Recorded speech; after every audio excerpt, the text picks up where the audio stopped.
Gillian opened the hood, and this is what they found. The oil pump belt was broken in half. That's going to end the day for Dale Jarrett. To Jeff Hammond. Jeff? Matt, just so everybody at home understands, right here is the oil pump belt on the front of our engine right here. And what it does is drive this pump. It actually makes the oil circulate from down inside of the engine, back to the oil tank, back into the engine. So whenever you lose this belt, all the oil pumping system ceases to work. And when that happens, no oil in the bearings. Before too long, the engine's done. Your day is done. Mike? Thanks, Jeff. We watched Jeff Gordon open up a lead of 1.6 seconds now on Jimmy Spencer, Sterling Marlin, Elliott Sadler, and Ward Burton. Just a little more information. That's a dry sump system is what you call it. And the oil is held externally outside of the engine, unlike a passenger car that has an oil pan.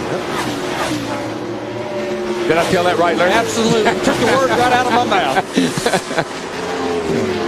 Kurt Busch, he's all over Tony Stewart right here. This would be a battle for the 8th position. Kurt Busch in the 97 car. Yep, they passed Bill Elliott, running right there in their tire tracks. And they're closing up on Jimmy Johnson. Now, Jimmy's been sliding back just a little bit. Dale Jr. got around him a lap or so ago. Ricky Craven, who had been running a minus front-end sheet metal, takes his wounded car back to the garage, and the pole sitter will be out of the race. Jeff Burton in that 99 car. Remember, we thought he had a flat tire a while ago. He's back in 23rd position, just hanging on by his fingernails on that lead lap. Yesterday, 18 cars fell out of the Busch race, and that's a record. This track is tough.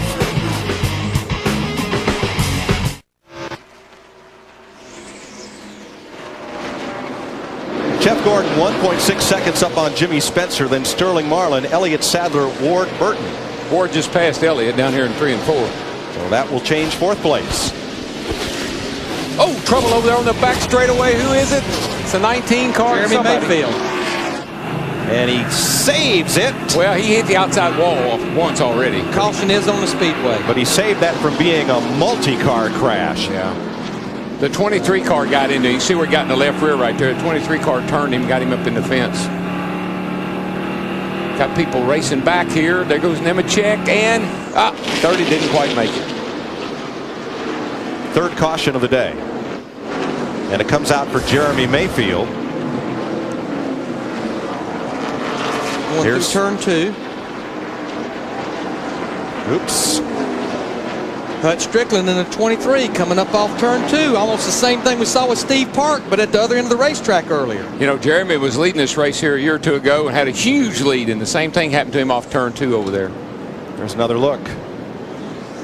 And trust me, folks, these guys, they're not driving into the side of each other on purpose. It's just the nature of this racetrack. Knowledge. You got to know when you can put that nose up there and when you can't. Around she goes.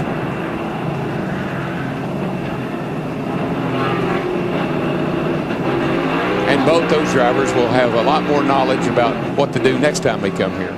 Maybe next time Jeremy will lift up and let 23 car go by. Maybe next time 23 car won't try to pass it. Pit road is open and busy again for 4 tires. Matt Yoakum. Ward Burton slides to a stop.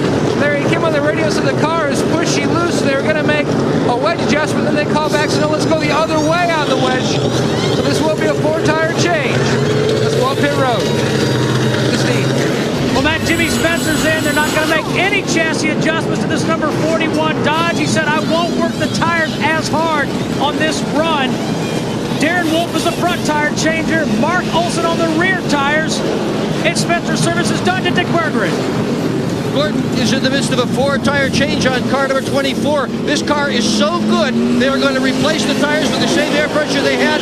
No adjustment. He will be first out of pit road again. Ward Burton, boy, he gets an attaboy. If Burton hadn't lifted to allow Spencer to come up into that outside lane, they would have collected Sterling Marlin as Marlin came out of his pit, and Marlin and Spencer would both be done. So there's my hero of the moment right there. That just averted disaster. It is so hard trying to get off this pit road, maintain the speed limit, get out of your pit, get in line in a hurry. Close quarters here at Darlington. All right, guys, this is where it's won and lost right here. I know it's early in the race. Jeff Gordon at 24 bunts. That's what they're supposed to do. But look at this group right here. Comes in 6, go out 2nd. That just makes that driver feel so good to know his crew did that for him. Yeah, and he's pretty good on new tires. I mean, he runs like crazy for about 10, 15 laps, and he starts to slide back. But he's going to give Jeff Gordon a run for his money right now. Tony Stewart right there. That's another one. They did their job. Comes in 9th, 7th. Those guys been picking him up positions all day long in the pits as we're ready to go green. Third caution period of the day cleaned up. Ready and green, green, green.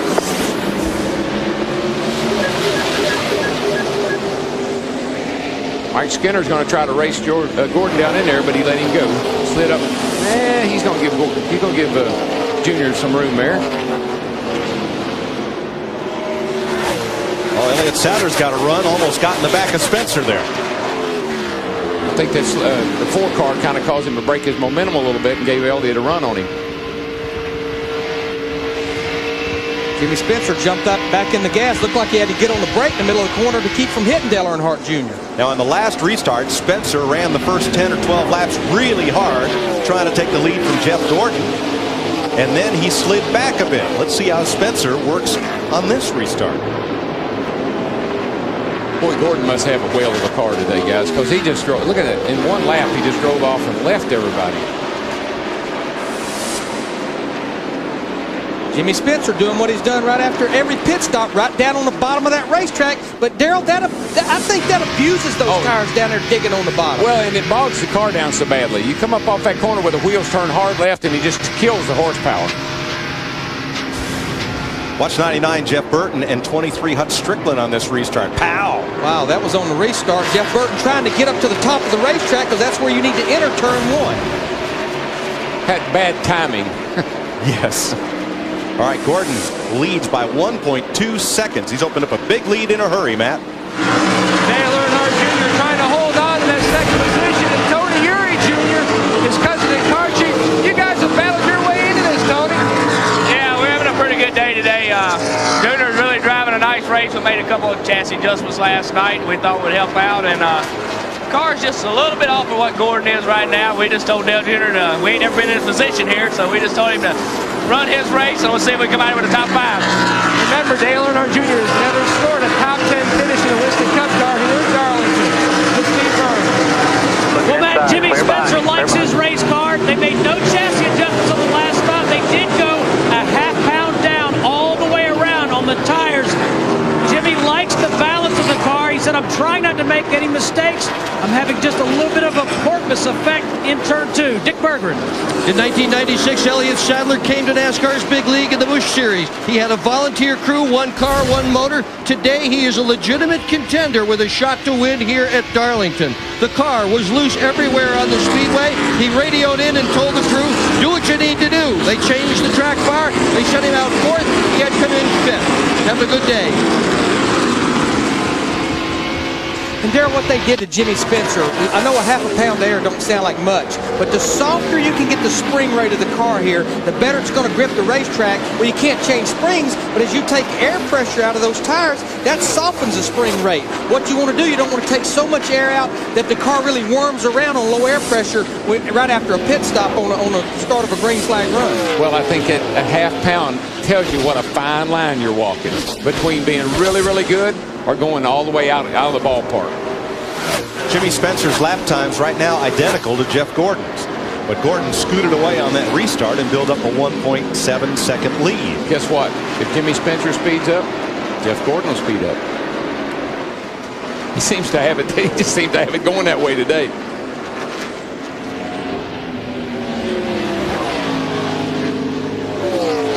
Gordon's owner, Rick Hendrick, with 7 victories here at Darlington. Among active owners, trails only the Wood brothers and Richard Childress, who've each won here 8 times. We'll look at our Fox tracks here. This is the interval between Jimmy Spencer and second. Jeff Gordon leading the race right now, holding at about 1.9 seconds. That pretty much backs up that they're running the same lap times right now, about a 30-80. Pretty even all the way around the racetrack. Right in there, 1.9.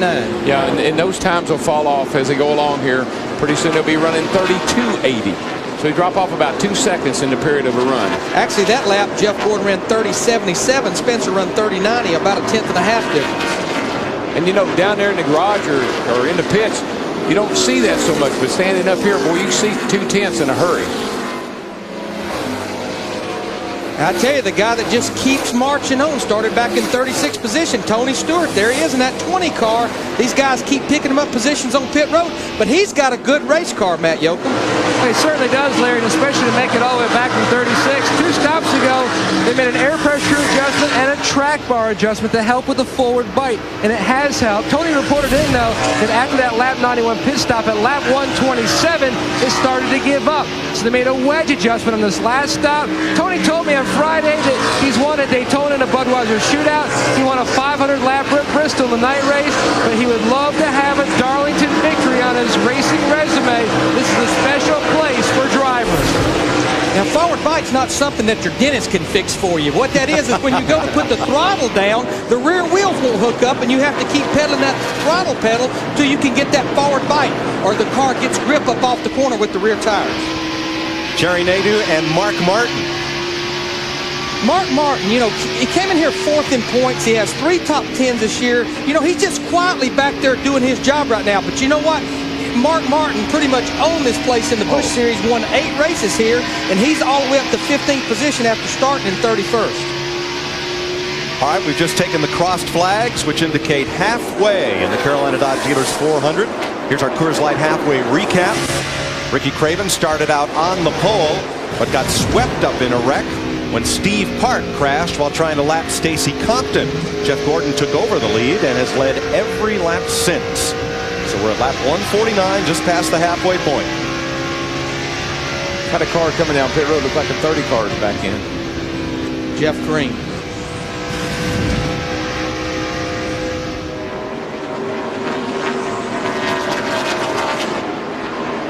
Having a pretty good go of it there for a while, but something's happened to his car because he's made a couple of unscheduled stops.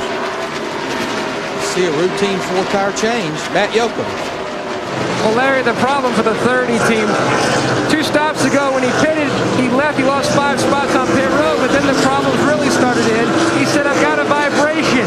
He finally had to come back in. They found out they had loose lugs on the left rear, and that has just started the problems for Jeff Green. Now they've got some other problems. They're looking at the studs. They're going to replace a stud. But boy, a tough day for Jeff Green. And with the loose lug nuts, it probably just wallowed the threads off of one of the lug studs. And NASCAR says you have to have 5 lug nuts, which means you'd have to have 5 good lug studs. Jeff Gordon's lead over Jimmy Spencer now 2.3 seconds. You're at Darlington watching NASCAR on Fox. The Carolina Dodge Dealers 400 on Fox is brought to you by Dodge. You can take life as it comes, or you can grab life by the horns. Dodge. By Rocky Mountain Cold Coors Light. Are you ready for a cold one? By Valvoline's Max Life, the first motor oil formulated for higher mileage engines. And by the Home Depot, NASCAR's home improvement warehouse. Jeff Gordon's lead has become 2 seconds longer, and here's why. There's been quite a skirmish for second place. They're getting it loose. He is lacking forward bite. Just it gets to pushing off that corner. Driver turns the wheels to the left, and all of a sudden the front end digs in and the back end comes around. And we heard Ward Burton talk earlier about his car being pushy loose. That's exactly what he's talking about. You go in the corner, it won't turn in the middle. Finally, you slow the speed of the car down enough, the front wheels bite, but the rear wheels break loose. Exactly. So Sterling Marlin